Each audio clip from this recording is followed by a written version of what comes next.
Hello students, स्वागत है आपका आपके YouTube channel SPC centre of knowledge में। और आज हम लोग 12th क्लास के हिंदी के गद्य खंड से सभी पाठ और पाठ के लेखक और जो पाठ है आपके बुक में वह पाठ किस विद्या से लिया गया है उसको लेकर के उपस्थित हैं। तो अगर आप हमारे चैनल पे नए हैं तो सबसे पहले चैनल को सब्सक्राइब करके बेल आइकन को प्रेस करें और एक लाइक और एक कमेंट जरूर करें, ताकि हम लोग और आपके लिए इस तरह से बहुत सारे वीडियो लेकर के आते रहें और आप अपने बोर्ड 2024 परीक्षा की तैयारी मज़ेदार ढंग से करते रहें। तो चलिए बगैर देरी किए हुए हम लोग वीडियो को शुरू करते हैं। और इस वीडियो में हम अच्छे तरीके से, बहुत ही बेहतरीन तरीके से आपको समझाएंगे, बताएंगे, ताकि आप जितने भी ऑब्जेक्टिव्स लेखक के रूप के पाठ का जो होता है कि पाठ का कौन से पाठ के कौन से लेखक हैं, वह पाठ किस विद्या से है, उसको लेकर के आज के बाद से दोबारा कभी झंझट नहीं होगा। तो चलिए वीडियो को शुरू करते हैं और एक लाइक और एक कमेंट जरूर कीजिए। सबसे पहले देखेंगे हम कि आपका जो पाठ है कुल मिलकर के 13 पाठ है। कुल मिलकर के कितने पाठ हैं? 13 पाठ हैं।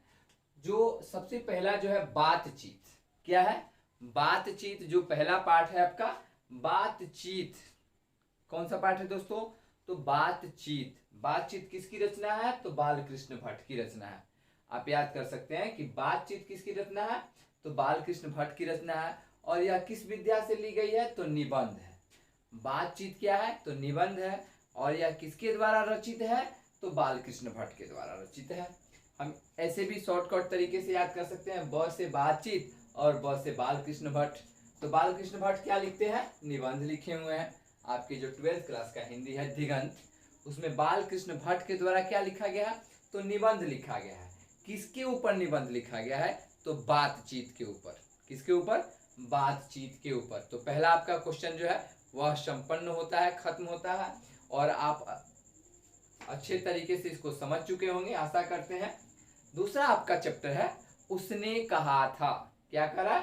उसने कहा था। उसने कहा था, यहां याद करेंगे, उसने कहा था। इसके लेखक कौन है? तो चंद्रधर शर्मा गुलेरी जी हैं। उसने कहा था के लेखक कौन?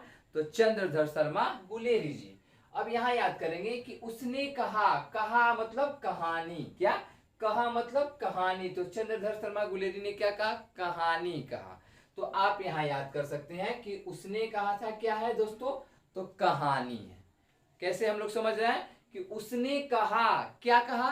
तो जैसे हमारे दादा दादी नाना नानी कहा करते थे कहानी, उसी तरह से उसने कहा तो क्या कहा? कहानी। तो कहानी किसने कहा? तो चंद्रधर शर्मा गुलेरी जी ने। अब यहां याद कर सकते हैं कि उसने कहा था किसकी रचना है? तो चंद्रधर शर्मा गुलेरी जी की रचना है। और यह क्या है? उसने कहा था कौन सी विद्या है? तो यह है कहानी। दूगो जो है हम लोगों का जो चैप्टर है वह अच्छे ढंग से हम लोग कोशिश कर रहे हैं ताकि आप लोगों को समझ में आए और आप अपने बोर्ड एग्जाम की तैयारी बेहतर तरीके से करें। तीसरा नंबर जो आपका पाठ है संपूर्ण क्रांति। पाठ का क्या नाम है? संपूर्ण क्रांति। देखिए यहाँ पे दिया गया है संपूर्ण क्रांति। क्रांति कौन? तो क्रांति जरूर कोई आंदोलनकारी ही होगा, जरूर कोई नेता ही होगा। तो वह क्रांति को किसने किया? तो जयप्रकाश नारायण ने। किसने किया? जयप्रकाश नारायण। तो यह क्या है? तो भाषण है। नेता क्या देते हैं? भाषण देते हैं। तो यहां हम याद कर सकते हैं कि संपूर्ण क्रांति के लेखक कौन? तो जयप्रकाश नारायण। और संपूर्ण क्रांति जो है वह क्या है? तो भाषण है। नेताजी लोग क्या देते हैं? भाषण देते हैं। तो यहां से याद कर सकते हैं कि जेपी जी ने क्या दिया? भाषण दिया। और उस भाषण का नाम क्या पड़ा? तो संपूर्ण क्रांति। तो आशा करते हैं कि तीसरा जो चैप्टर है वह भी आपको बेहतर तरीके से समझ में आ गया होगा। 4 नंबर जो चैप्टर है आपका, 4 नंबर जो आपका पाठ है अर्धनारीश्वर। पाठ का नाम क्या है दोस्तों? अर्धनारीश्वर। तो अर्धनारीश्वर किनकी रचना है? रामधारी सिंह दिनकर। किनकी रचना है? रामधारी सिंह दिनकर। और यह क्या है? तो निबंध है।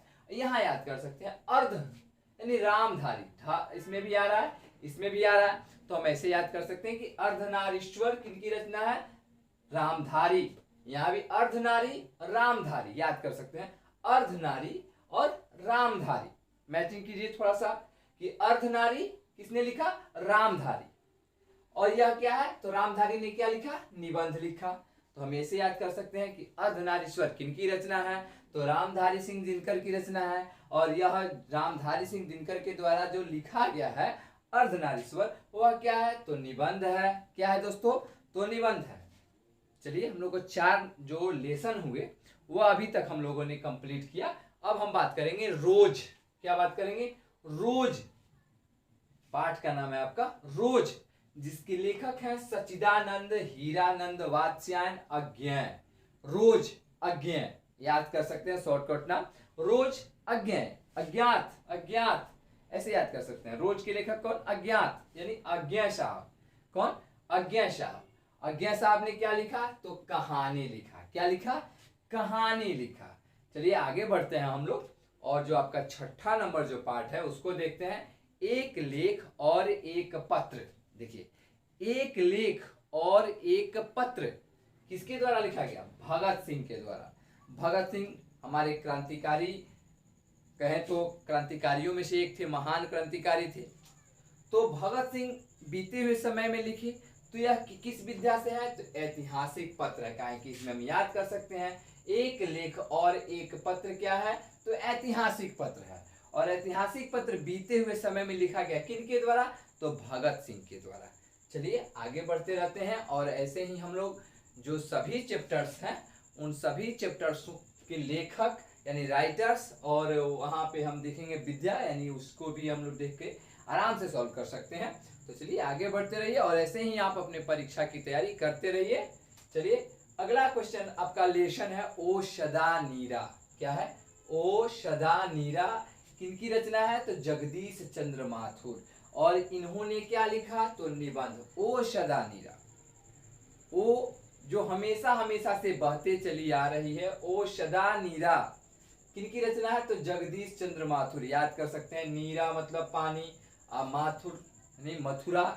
तो जो हमेशा बहते चली आ रही है उसके ऊपर इन्होंने क्या लिखा, तो निबंध लिखा। निबंध किसने लिखा, तो जगदीश चंद्र माथुर ने लिखा। दोस्तों एक बार और रिपीट कर सकते हैं कि ओषधा नीरा किनकी रचना, जगदीश चंद्र माथुर की रचना। और यह जगदीश चंद्र माथुर ने क्या लिखा, तो इन्होंने निबंध लिखा। क्या लिखा, निबंध लिखा। चलिए आगे बढ़ते हैं। 9 नंबर जो आपका 8 नंबर जो आपका पाठ है सिपाही की माँ। क्या पाठ का नाम है, सिपाही की माँ।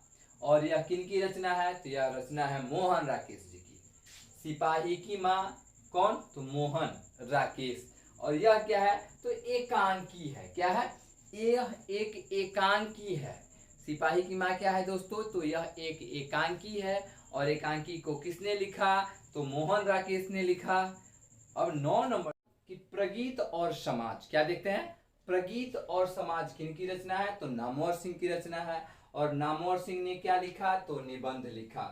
प्रगीत और लेखक कौन, नामवर सिंह। और ना से कौन, निबंध, न से निबंध। और निबंध को किसने लिखा, नामवर सिंह ने। और नामवर सिंह किस पे लिखे, तो प्रगीत और समाज पे। अगला है आपका लेसन जूठन। देखिए पाठ का नाम है क्या, जूठन। और लेखक है कौन, ओम प्रकाश वाल्मीकि। और यह क्या है, यह किस विद्या से ली गई है, ओम प्रकाश वाल्मीकि की जो रचना जूठन है वह किस विद्या से ली गई है, तो वह ली गई है उन्हीं के आत्मकथा से। क्या है, तो उन्हीं की आत्मकथा, किसकी, तो ओम प्रकाश वाल्मीकि जी की आत्मकथा से ली गई है। अगला जो पाठ है आपका हंसते हुए मेरा अकेलापन। इसके लेखक कौन, देखिए याद कर सकते हैं, हंसते हुए मेरा अकेलापन मलयज।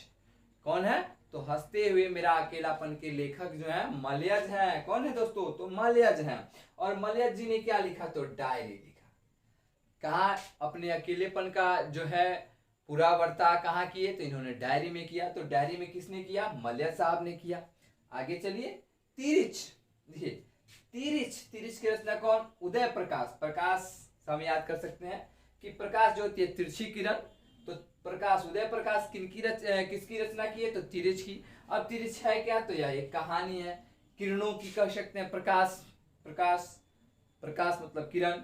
और किरण कैसे जाता है, तो किरण कभी सीधा कभी टेढ़ा, तो जैसा भी हो, तो किरण किरण क्या ऐसे कर सकते हैं कि उदय प्रकाश के द्वारा कौन सी पार्ट को लिखा गया। तो तिरिच क्या है, तो कहानी है। लास्ट चैप्टर आपका बच रहा है शिक्षा। देखिए बड़ा बेहतरीन चैप्टर है आपके पार्ट बुक का, शिक्षा। शिक्षा किनकी रचना है, तो जे कृष्णमूर्ति की रचना है। और जे कृष्णमूर्ति जो थे वह क्या देते थे, तो संभाषण देते थे, इसीलिए यह किससे लिया गया है, संभाषण से लिया गया है। शिक्षा जो है किनकी रचना है, जे कृष्णमूर्ति की रचना है, और यह संभाषण है दोस्तों, क्या है, संभाषण है। तो आशा करते हैं कि आप लोगों को यह वीडियो अच्छा लगे और अच्छा लगेगा, क्योंकि हम लोग ऐसे ढंग से समझें ताकि आपको कभी भी भूलने की आवश्यकता नहीं पड़ेगी। और आशा करते हैं कि 24 के बोर्ड एग्जाम में इससे बहुत सारे प्रश्नों को आप हल कर सकते हैं। तब तक के लिए जय हिंद, जय भारत।